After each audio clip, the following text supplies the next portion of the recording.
నమస్తే, welcome to news 9 TV. నేను శైలజ. ఎడపల్లి మండల కేంద్రంలో గల బేతనియా ఫెలోషిప్ చర్చిలో కరోనా కారణంగా నిలిచిపోయిన ప్రార్థనలు. ఎడపల్లి మండల కేంద్రంలో గల బేతనియా ఫెలోషిప్ చర్చిలో కరోనా కారణంగా నిలిచిపోయిన ప్రార్థనలు మంగళవారం నుండి పునఃప్రారంభం చేసినట్టు చర్చ్ పాస్టర్ తిమోతి రాజు తెలిపారు. కరోనా నేపథ్యంలో గత 6 నెలలుగా నిలిచిపోయిన ప్రార్థనలు ఇకపై నుండి కొనసాగనున్నాయని అన్నారు. యావత్ మానవజాతి కరోనా కష్టకాలాన్ని ఎదుర్కొన్నారని, కరోనా వైరస్ పూర్తిగా నిర్మూలించబడి దేశంలో శాంతి నెలకొనాలని యేసుక్రీస్తును వేడుకోవడం జరిగిందని తిమోతి రాజు తెలిపారు. మంగళవారం చర్చిలో క్రైస్తవ సోదర సోదరీమణులు, భక్తులు ప్రత్యేక ప్రార్థనలు నిర్వహించారు. ఉపవాస ప్రార్థనల అనంతరం చర్చ్ నిర్వాహకులు అన్నదాన కార్యక్రమం నిర్వహించారు. ఈ కార్యక్రమంలో సోలమాన్ రాజు, డేవిడ్ రాజు, కిరణ్, సతీష్, సంఘం సభ్యులు పాల్గొన్నారు. మన రాష్ట్రానికి, అలాగే మన ప్రాంతానికి, అలాగే ప్రపంచమంతా కూడా గడిచిన 6 మాసాల నుంచి కూడా మరి వైరస్ ప్రభావం వల్ల లాక్డౌన్ సందర్భంగా ఈ కరోనా వ్యాధి ద్వారా మందిరాల్లో ఆరాధన జరగకుండా ఉన్నాయి. 6 మాసాల తర్వాత ఈరోజు మేము సెకండ్ మంగళవారం, ప్రతి నెల 2వ మంగళవారం నాడు ఉపవాస ప్రార్థన రాష్ట్రం కొరకు, దేశం కొరకు, నాయకుల కొరకు, మంత్రుల కొరకు, మన ముఖ్యమంత్రుల గారి కొరకు, మన రాష్ట్ర ప్రధానమంత్రి గారి కొరకు, అలాగే మన గ్రామంలో ఉన్న అధికారులందరి కొరకు కూడా ప్రార్థన చేస్తాము. అలాంటి ప్రార్థన 6 మాసాల నుంచి కూడా మేము ఆపేయటం జరిగింది. మరి పరిస్థితులు అనుకూలించడం లేదు వల్ల మరి ఈరోజు దేవుడి మహాకృపను బట్టి మార్గాలు తెరిచి ఈరోజు మళ్ళీ సెకండ్ మంగళవారం నాడు ఉపవాస ప్రార్థన జరిగించడానికి దేవుడు మాకు మంచి కృపనిచ్చారు. అందుని బట్టి ప్రభుకి కృతజ్ఞతాస్తుతులు చెల్లిస్తూ మన రాష్ట్రాన్ని, మన ప్రాంతాన్ని, మన దేశాన్ని కూడా దేవుడు ఎంతో ఉన్నతమైన స్థితిలో నడిపించి ఎలాంటి పరిస్థితులు కూడా ఆ వైరస్ ప్రభావం వల్ల ఎవరి వల్ల ఎలాంటిది అపాయం కానీ ఎలాంటి రోగాలు రాకుండా కాపాడాలని ఆ దేవాది దేవుడైన యేసు ప్రభు వారికి మన సంఘం అంతా కూడా ప్రార్థన చేశారు. అందుని బట్టి ప్రత్యేక వందనాలు చెల్లిస్తూ కొన్ని మాటలు ముగిస్తున్నాను. దేవుడు. ఇటీవల బీహార్ అసెంబ్లీ ఎన్నికల్లో సీమాంచల్లో విజయ దుందుబి మోగించిన ఎంఐఎం పార్టీ 5 ఎమ్మెల్యేలను ఇటీవల బీహార్ అసెంబ్లీ ఎన్నికల్లో సీమాంచల్లో విజయ దుందుబి మోగించిన ఎంఐఎం పార్టీ 5 ఎమ్మెల్యేలను ఎంఐఎం పార్టీ కరీంనగర్ నగర అధ్యక్షుడు సయ్యద్ గులాం అహ్మద్ హుస్సేన్ గురువారం ఆత్మీయ సత్కారం చేశారు. ఎంఐఎం జాతీయ అధ్యక్షుడు బారిస్టర్ అసదుద్దీన్ ఓవైసీని కలవడానికి హైదరాబాద్కు బీహార్ ఎమ్మెల్యేలు విచ్చేసిన నేపథ్యంలో వారు బస చేసిన గోల్కొండ హోటల్లో గులాం అహ్మద్ హుస్సేన్ ఎమ్మెల్యేలకు శుభాకాంక్షలు తెలిపారు. మిఠాయిలు తినిపించి పూలమాలలు, శాలువాలతో ఘనంగా సత్కరించారు. ఈ సందర్భంగా అహ్మద్ హుస్సేన్ మాట్లాడుతూ సీమాంచల్ అభివృద్ధి ఎజెండాగా కృషి చేస్తామన్న తమ అధినేత బారిస్టర్ అసదుద్దీన్ ఓవైసీ చేసిన ప్రచార ఫలితమే ఈ 5 ఎమ్మెల్యేలు అన్నారు. బీహార్ ఎన్నికల ఇన్ఛార్జిగా వ్యవహరించిన హైదరాబాద్ మాజీ మేయర్ మాజిద్ హుస్సేన్ ను సైతం గులాం అహ్మద్ హుస్సేన్ సన్మానించారు.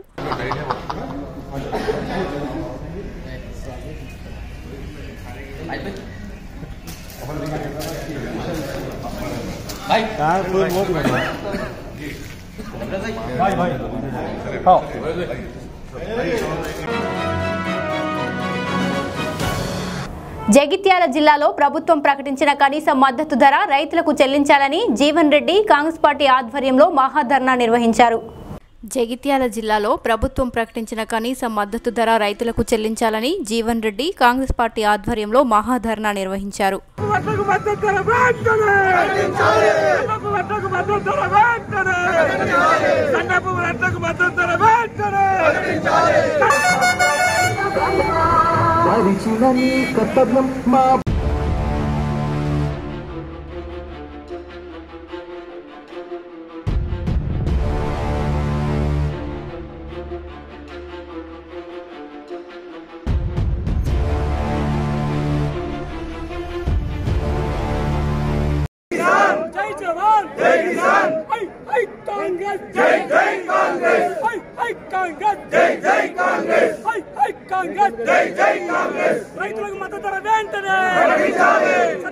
వెంటనే, సన్నబర్లకు వెంటనే.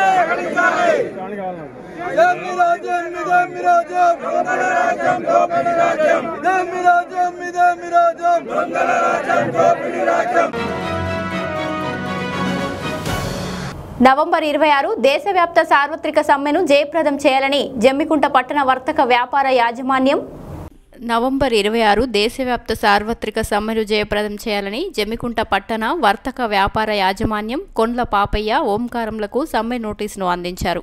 ఈ సందర్భంగా సిఐటియు జిల్లా సహాయ కార్యదర్శి కొప్పుల శంకర్ మాట్లాడుతూ కేంద్ర ప్రభుత్వం రైతు, ప్రజా, కార్మిక వ్యతిరేక విధానాలకు నిరసనగా అఖిల భారత కార్మిక సంఘాలు, ఉద్యోగ సంఘాలు సార్వత్రిక సమ్మెను జయప్రదం చేయాలని కోరారు. దీనికి నిరసనగా కార్మిక వర్గం అంతా ఐక్యమై పోరాడాలని పిలుపునిచ్చారు. ఈ కార్యక్రమంలో జక్కుల రమేష్ యాదవ్, సిరికొండ మధునయ్య, రాజు, కుమార్, మరిపెల్లి కిరణ్ తదితరులు పాల్గొన్నారు. ఈరోజు జమ్మికుంట పట్టణంలోని వర్తక వ్యాపార వాణిజ్య యాజమాన్యం అసోసియేషన్ గారులకి, యాజమాన్యం దుకాణం యూనియన్ గారులకి, అధ్యక్ష కార్యదర్శులకు ఏదైతే నవంబర్ 26వ తేదీన అఖిల భారత కార్మిక సంఘాలు చేపట్టినటువంటి దేశవ్యాప్త సార్వత్రిక సమ్మెను జయప్రదం చేయాలని, సమ్మెకు మద్దతుగా యాజమాన్యాలు కూడా సహకరించాలని చెప్పేసి వారికి సమ్మె నోటీసును అందజేయడం జరిగింది. ఈ సమ్మె యొక్క ప్రధాన ఉద్దేశం ఏంటంటే, ఇవాళ కేంద్రంలో ఉన్నటువంటి బీజేపీ ప్రభుత్వం ఏదైతే రైతాంగానికి సంబంధించిన వ్యతిరేక చట్టాలు తీసుకురావడం కానీ, కార్మిక వర్గానికి సంబంధించినటువంటి కార్మిక చట్టాలను సవరణ పేరుతో హక్కులు మొత్తం హరించి వేసే విధంగా పనిచేస్తుంది. అదేవిధంగా ఉద్యోగాల కల్పనలో పూర్తిగా కూడా వైఫల్యం చెందింది. ఇవాళ 2014లో ఇచ్చినటువంటి ఎన్నికల హామీ ఏదైతే ఉందో నల్లధనాన్ని వెలికి తీసి కుటుంబాలకు పంచుతామని చెప్పడంలో కూడా వైఫల్యం చెందింది. కాబట్టి రాబోయే రోజుల్లో ఏదైతే బ్యాంకింగ్ రంగం కానీ, రైల్వే రంగం కానీ, ఎల్ఐసి కానీ, ఎయిర్లైన్స్ కానీ, ప్రభుత్వ రంగ సంస్థలన్నింటినీ కూడా లాభాల బాటలో నడిచే దేశంలో ఉన్న ప్రభుత్వ రంగ సంస్థలన్నింటినీ ప్రైవేటు కార్పొరేట్ శక్తులకు అప్పచెప్పడాన్ని ఇవాళ దేశవ్యాప్తంగా ఉన్న కార్మిక సంఘాలను వ్యతిరేకిస్తున్నాయి. దీనికి నిరసనగానే నవంబర్ 26వ తేదీన దేశవ్యాప్తంగా కూడా సార్వత్రిక సమ్మెను చేపట్టడం జరిగింది. ఈ సమ్మెలో రైతులు, కార్మికులు, ఉద్యోగులు, మేధావులు, ప్రజలందరూ కూడా పాల్గొని జయప్రదం చేయాలి, కేంద్ర ప్రభుత్వ వ్యతిరేక విధానాలకు నిరసన తెలపాలని చెప్పేసి సిఐటియు జిల్లా సహాయ కార్యదర్శి కొప్పుల శంకర్ అమ్మాలి యూనియన్ తరఫున విజ్ఞప్తి చేయడం జరుగుతుంది. కరీంనగర్ జిల్లా జమ్మికుంట పట్టణం పత్తి మార్కెట్లో రైతులు అనేక ఇబ్బందులు ఎదుర్కొంటున్నారని వాపోయారు. కరీంనగర్ జిల్లా జమ్మికుంట పట్టణం పత్తి మార్కెట్లో రైతులు అనేక ఇబ్బందులు ఎదుర్కొంటున్నామని వాపోయారు. మార్కెట్కు తీసుకువచ్చిన పత్తి వాహనాలను వేబ్రిడ్జ్ కాంటా వేసుకుని రమ్మని పంపించి గేటు వేశారని, బండ్లను లోనికి అనుమతించకుండా 3 గంటల నుండి పడిగాపులు గాస్తున్నామని రైతులు ఆవేదన వ్యక్తం చేశారు. ఇప్పటికైనా పాలకవర్గం స్పందించి సీసీఐ కొనుగోలు చేసి రైతులను ఇబ్బందులకు గురి చేయకుండా చూడాలని కోరారు.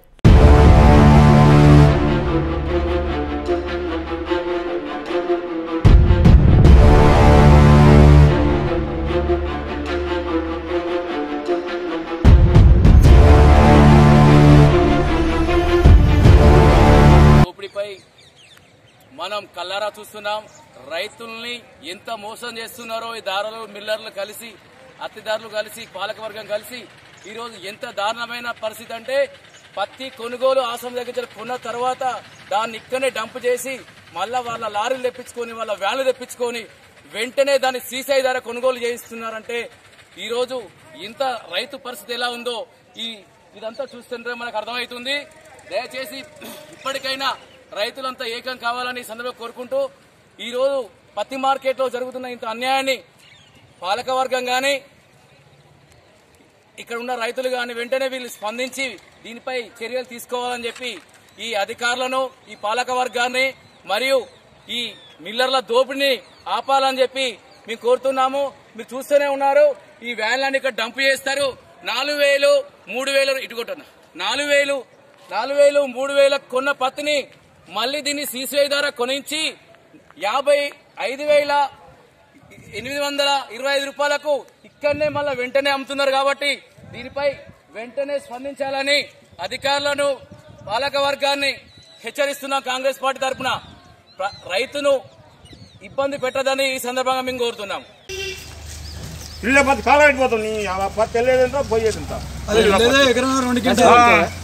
పొట్టువాడు కట్టిస్తాడు, వీడు చూస్తాడు, వాడు చేస్తాడు అన్నట. వేపిడి చేసుకురా, మనం వేపిడి చేసుకుని గేట్ పెట్టారు, మన లోపల రానిస్తలేరు, వాళ్ళు ఒడియనిస్తలేరు. మనుషులు నిలబడతారు కానీ మార్కెట్ రానే రాదు. రైతులు మేము బాగున్నాం, ఈయన ఉండాలని చెప్పు. ఇక్కడ నిన్న సందులో ఎందుకు డంపింగ్ చేసారు? ప్రతి ఇండ్లు డంపింగ్ చేసారు. ఇక్కడ చైర్మన్ తెలియదా, అత్యవరం తెలియదా, అలా తెలియదా, సెట్ల అందరు తెలియదా? ఇక్కడ ఎందుకు చేస్తారు? బస్ ఇవాళ ఎందుకు ఆపారు పనులు? కాంగ్రెస్ వాడు పోటీ అది చేస్తేనే ఇలా డ్రంపింగ్ ఆపింది అన్నట్టు. లేకపోతే ఇవాళ మీరు డ్రంపింగ్ ఏమైనా ఉంటే వాడు ఎక్కడో మిల్లు చూసుకుంది కదా. ఇట్లా వచ్చిన నష్టపెట్టడం చెప్పు. మేము పోయి ఎట్లా నీళ్ళ పెట్టుకుని దుడ్డలుగా ఉండేయా? ఏమున్నాయి ఇక్కడ జమ్మికుంటా ఉంటావా? ఎందుకు ఈ ధోరణం చేస్తున్నారు? ఒక ట్రాక్టర్ కొనియం, ఇళ్ళనే ఉండాలి, మార్కెట్ చైర్మన్ సాకినే ఉంటాం.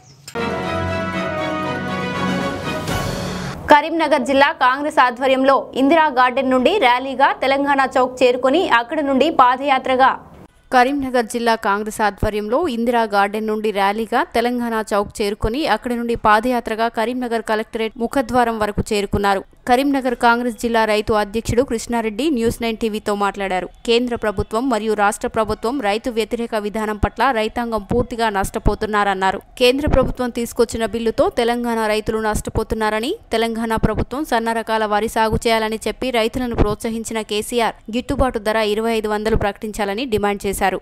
బీజేపీ 3 బిల్లులు తీసుకొచ్చింది. ఆ బిల్లుల వల్ల రాష్ట్రంలో ఉన్నటువంటి రైతాంగం పూర్తిగా నష్టపోతున్నారు.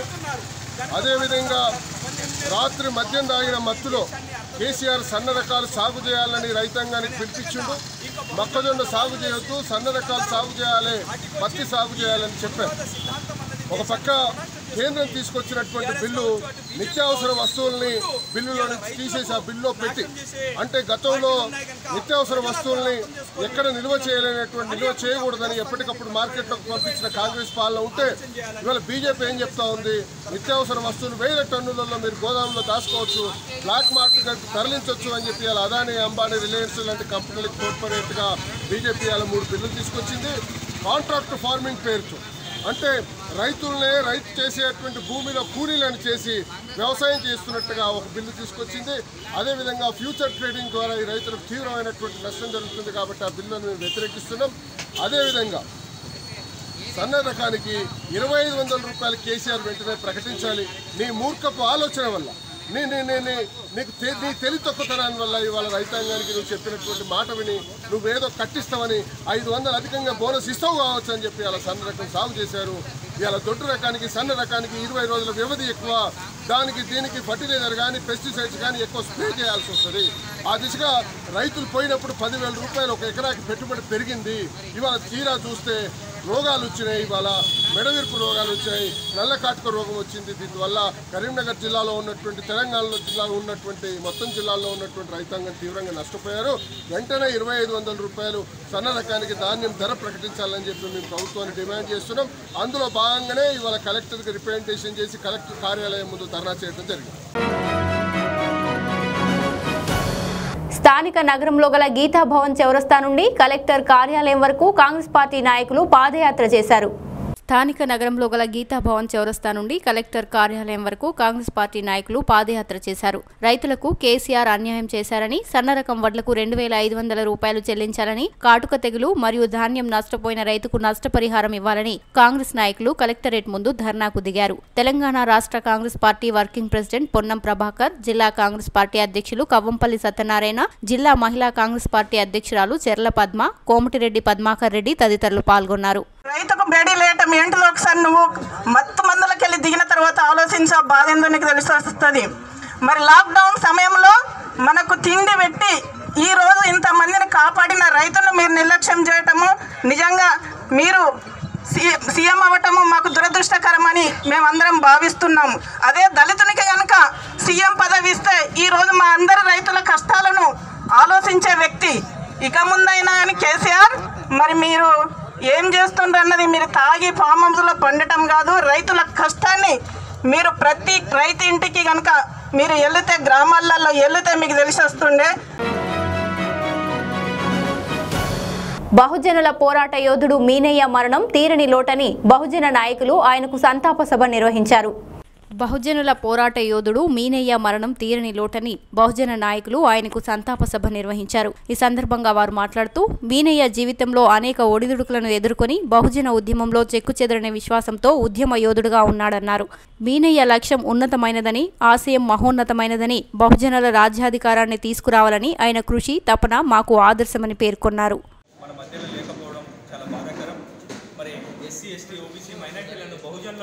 ఈ రాజ్యం వెళ్ళాలని కాంచీరామ్ గారు ఏ ఆలోచన విధానాన్ని అయితే బయట పెట్టారో, బహుజన రాజ్యం రావాలని, ఆ రాజ్యం గురించి చివరి రక్తం ఉన్నంత వరకు, శ్వాస ఉన్నంత వరకు వినయ్ గారు ఆ ఆలోచన విధానం మీదనే మన మధ్యలోకి వెళ్ళిపోయారు. ఇది తీరని లోటు.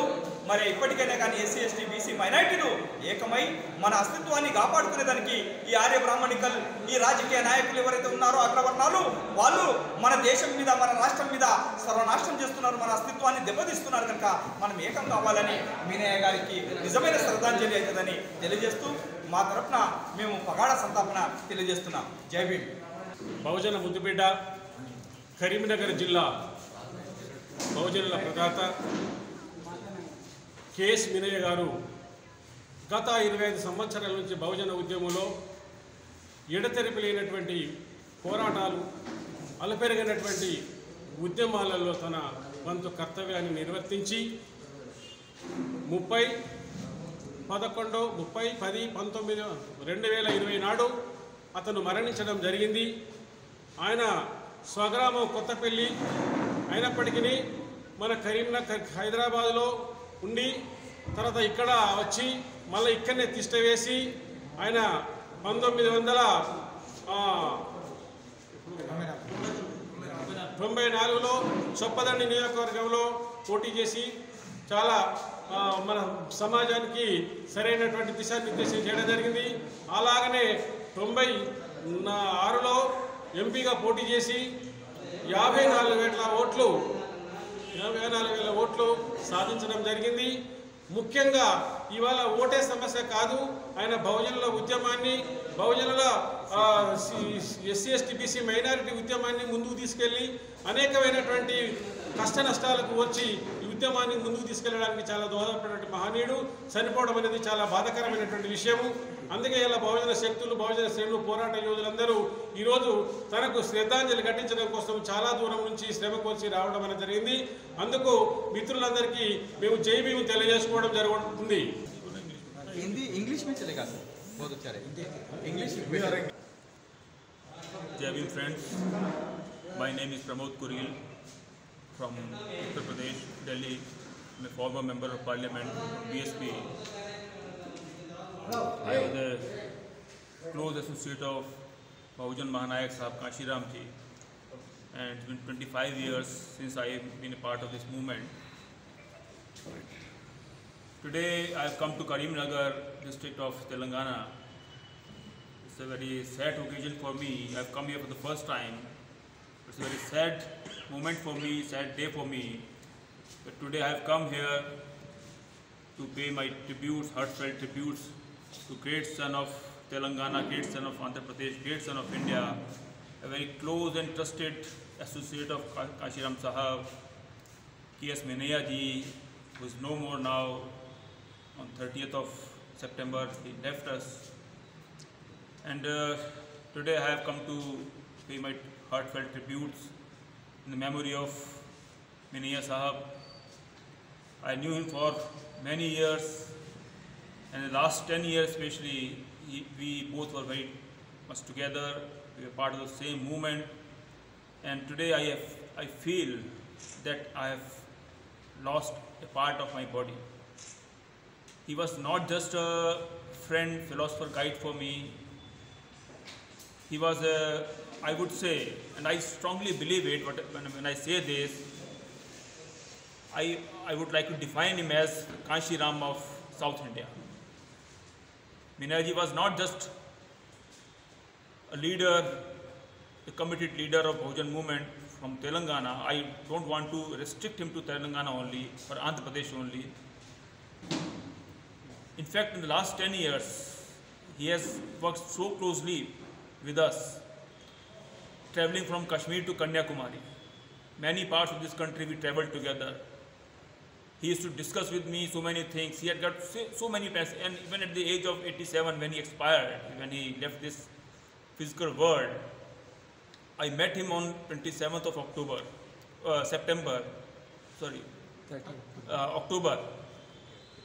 So when I came to know that he is not well, so immediately I sensed that his health is going down very fast. On 26th, I talked to him on phone, and he told me that he is not feeling well. I could sense that he is in bad shape. Immediately, I caught a flight on 27th morning. I reached Hyderabad. In the evening, I met him at his place. So at that time, he was very down, and he was. ఇవి bulletin updates. మరిన్ని updates కోసం చూస్తూనే ఉండండి న్యూస్9 TV. Telangana మరియు ఆంధ్రప్రదేశ్ 2 రాష్ట్రాలలో దిగ్విజయంగా నడపబడుతున్న న్యూస్9 TV Telugu news ఛానల్కు రిపోర్టర్లు కావలెను. ఆసక్తి గల అభ్యర్థులు తమ వివరాలను ఈ క్రింది నంబర్కు సంప్రదించగలరు. ఫోన్ 8858582222.